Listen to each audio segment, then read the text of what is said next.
Good morning, ladies and gentlemen. My name is Daniela Bas, and I am the Director of the United Nations Division for Social Policy and Development within the Department of Economic and Social Affairs in New York.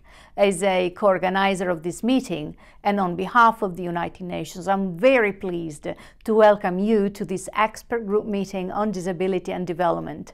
This meeting and its focus on the way to operationalize the emerging post-2015 development agenda for persons with disabilities is a timely endeavor. It is an opportunity for us to take stock of progress made and to look at the next steps as we move towards the adoption of the post-2015 development agenda later this year.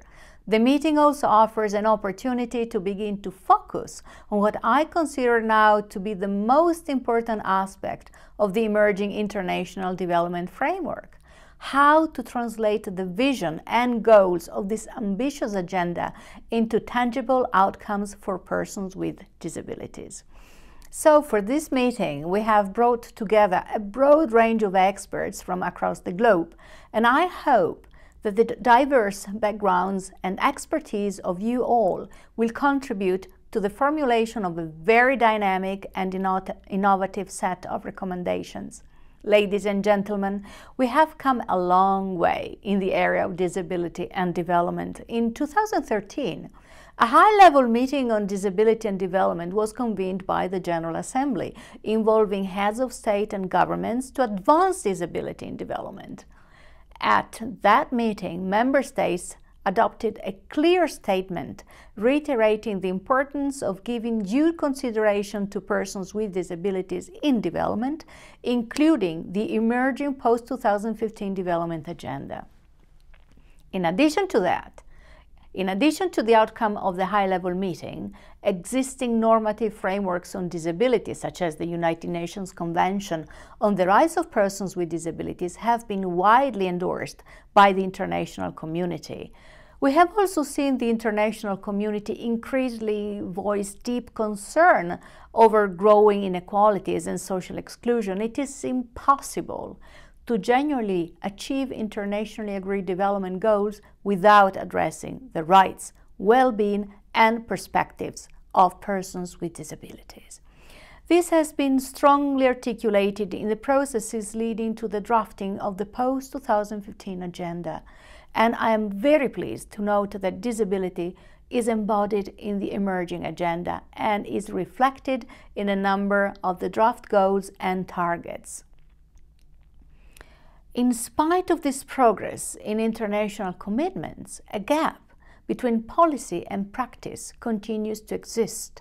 The lack of clear linkages between the aspirations of development frameworks and developmental and societal outcomes for persons with disabilities reflects significant shortcomings and persistent barriers in the way we currently work.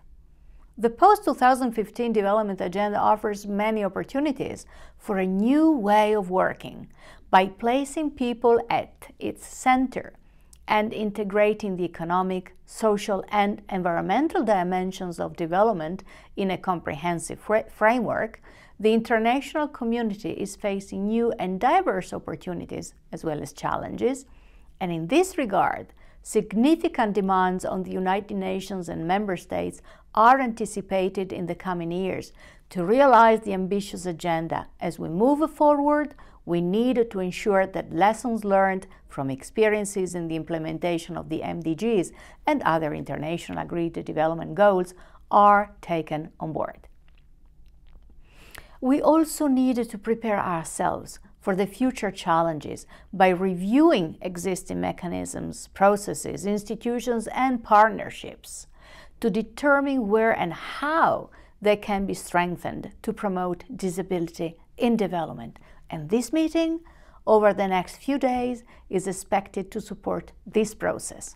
We expect that this meeting will result in a set of practical recommendations aimed at governments and the United Nations to advance the implementation of disability inclusive development under the post-2015 frameworks.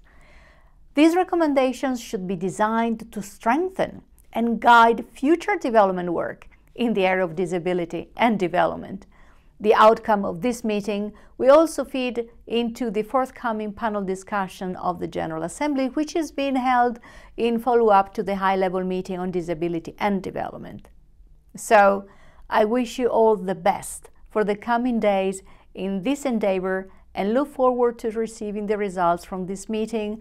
And I thank very much Mrs. Akiko Ito and my staff to be there with you. Thank you.